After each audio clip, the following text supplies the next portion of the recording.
the Honourable Speaker of Parliament, the Honourable Prime Minister, Honourable Leader of Opposition, Honourable Cabinet Ministers and Assistant Ministers, Honourable Members of Parliament, and all those tuning in live on Parliament's Facebook page. Nisaya Ndrawinaka. Honourable Speaker, this afternoon I am pleased to deliver a statement on the Ministry of Fisheries work on managing fish poisoning in Fiji and the research undertakings on Ciguatera fish poisoning, one of the common causes of fish poisoning in Fiji and the Pacific Islands. Honourable Speaker, fish is an important protein-rich food source which contributes significantly to the health and economic livelihood of our people. Fish consumption in Fiji is estimated at between 15 and 113 kilograms per capita, and there is a higher per capita consumption in rural coastal communities. Honourable Speaker, the presence of toxins in fish will significantly impact the economy and public health of Fijians, especially when it involves our export market and the hospitality industry. In Fiji, Honourable Speaker, fish poisoning affects health, trade, and livelihood. Fish poisoning can be caused by 1. Improper fish handling, 2. Fish not chilled and refrigerated properly, and eating reef fish that have accumulated naturally occurring toxins called ciguatoxin. The ciguatoxin is produced from small sea plants called dinoflagellates, and as it enters through the food chain, it becomes progressively more concentrated, affecting humans.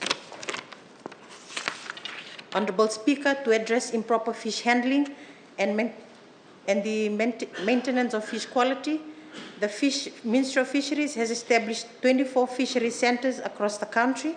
These centres supply ice to fishers to preserve fish, maintain freshness, and prevent the release of enzymes from fish, which speeds up the fish's spoilage rate and causes fish poisoning. Honourable Speaker, our extension and advisory services are stationed in the 4 divisions and provides post-harvest training to licensed fishers on how to maintain seafood freshness and quality. The training includes the proper use of ice and adequate hygiene during harvesting, processing, distribution, and marketing of the fish product. Honourable Speaker, the Ministry commends the tremendous support the Government of Japan provides through the Overseas Fishery Cooperation Foundation in installing and monitoring ice machines in the 24 stations, including ongoing training and capacity building of our technical services staff in operating this and servicing the ice machines.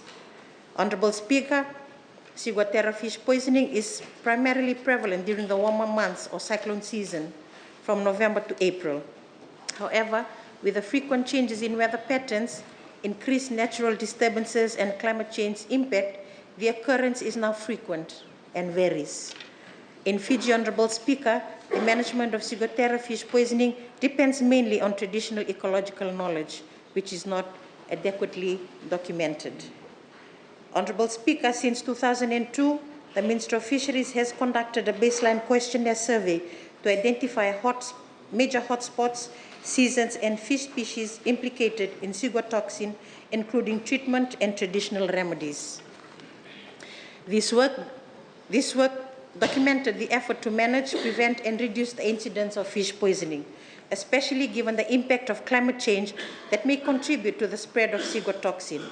Honourable Speaker, the work on Ciguatera fish poisoning is included in the Ministry work plan with the following objectives. 1 is to improve the reporting mechanisms for Ciguatera incidents in coastal and maritime communities, and 2, to assess the environmental and ecological presence of marine biotoxin, identified hotspot areas in Fiji, and provide recommended adaptation strategies. Honourable Speaker, the Ministry has created awareness through community outreach, talkback shows, trade shows, journal publications, and public awareness materials. News alerts and awareness are published through the Ministry of Fisheries Facebook page and other media outlets during the cyclone season.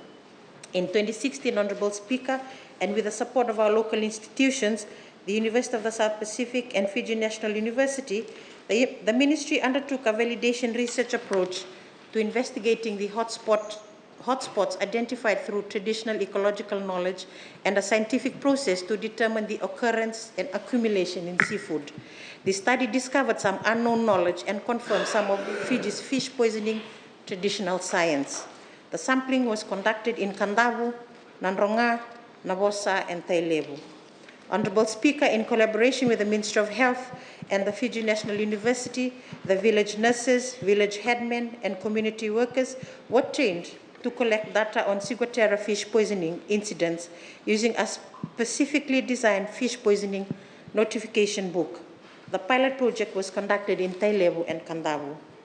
Honorable Speaker, the Ministry appreciates and acknowledges the support of the United Nations Food and Agriculture Organization for assisting in setting up a mini laboratory in the Ministry by donating laboratory equipment and providing capacity building for staff to enhance their field sample collection, identification, and preservation skills. Honorable Speaker, because of the need to undertake a comprehensive research approach to manage, prevent, and reduce the incidence of ciguatera fish poisoning in Fiji, the Ministry is in the process of entering into a memorandum of understanding with the Fiji National University. The focus is to undertake a complete research approach based on the impact of health, environment, socio-cultural, food security, livelihood, and trade. Honorable Speaker, the Ministry would like to acknowledge and appreciate the Government of Japan's instrumental role in developing Fiji's fisheries sector.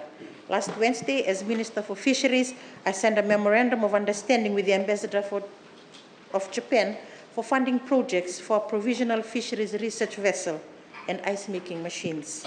This infrastructure will continue to support managing and preventing fish poisoning in Fiji by enabling research and ecological assessment in remote maritime areas and assisting maritime communities with access to ice, proper fish handling, and better markets.